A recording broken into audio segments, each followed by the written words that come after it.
I'm Ron Paul. I'm a congressman from Texas, serving in my 10th term. I am the champion of the Constitution. I watched the Republican debate, and I saw this guy, Ron Paul, who has no chance of winning it, and therefore he was very honest, and he's my new hero. Your position on the war is pretty simple. Get out. What about, though, trying to minimize the bloodbath that would certainly occur if we pull out in a hurry?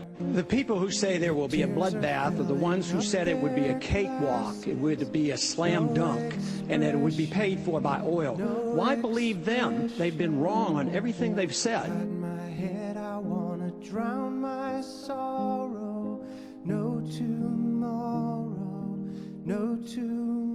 Would you work to phase out the IRS?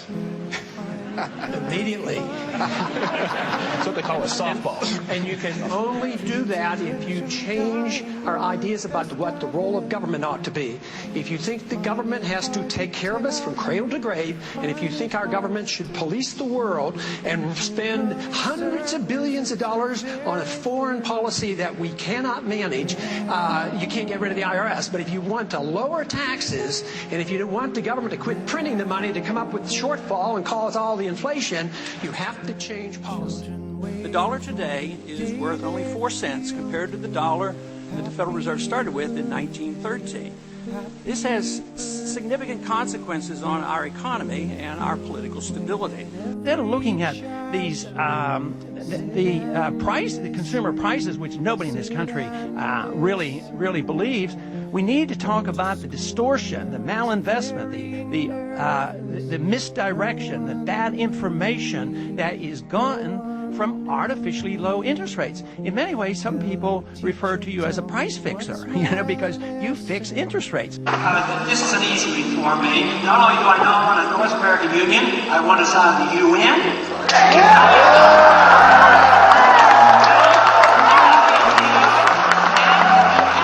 That has nothing to do for free trade. It's a pretense to lower tariffs, but it's a reason to go talk to the WTO to raise tariffs. We need free trade. That's very, very important. But you don't get that by world government. And those of you who are so high-minded about sovereignty, you wouldn't support this war because there's 2 reasons we've gone to war.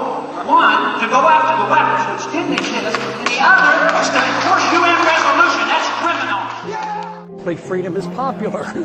People like to be left alone, and that's all I'm talking about. I'm not promising anything. I'm not promising handouts or any freebies whatsoever. I want to just allow people to live their own lives and assume responsibility for themselves.